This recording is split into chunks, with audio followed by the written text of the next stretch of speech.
Hai Val, aku agak kurang mengerti dengan materi konsep dasar ilmu ekonomi makro yang dijelaskan dosen tadi.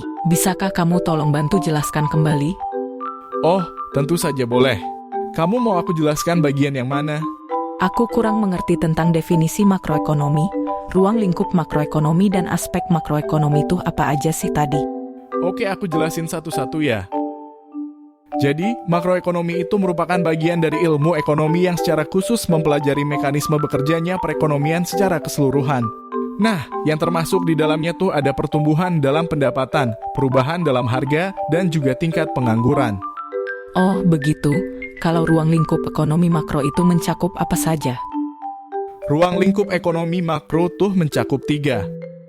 Yang pertama, ekonomi deskriptif yang mengumpulkan keterangan-keterangan faktual yang relevan mengenai sesuatu masalah ekonomi. Yang kedua, teori ekonomi yang tugasnya menyusun model analisis ekonomi untuk menerangkan secara umum perilaku sistem ekonomi.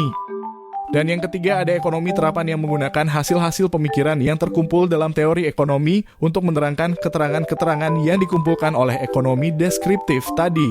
Kalau aspek makroekonomi ada berapa sih? Nah, aspek makroekonomi itu juga ada 3.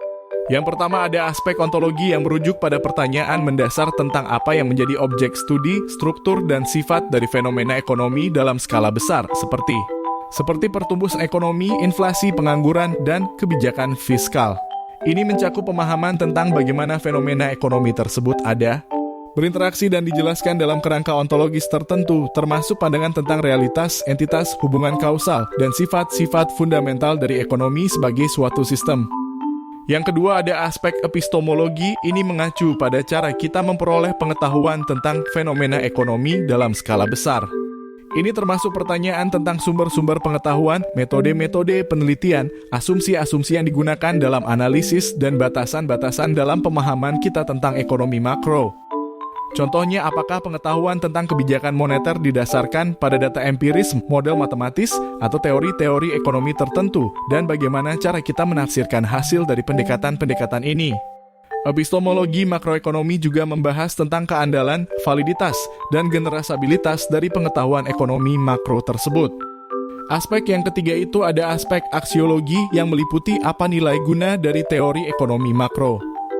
Ilmu ekonomi makro secara positif dapat menjelaskan dan memprediksi fenomena atau masalah-masalah makroekonomi baik dalam jangka pendek maupun jangka panjang. Ilmu makroekonomi ini memiliki kegunaan dalam mengendalikan fenomena yang muncul dengan cara menerapkan kebijakan makroekonomi sehingga dapat tercapai prestasi ekonomi. Prestasi seperti apa yang ingin dicapai ilmu makroekonomi ini?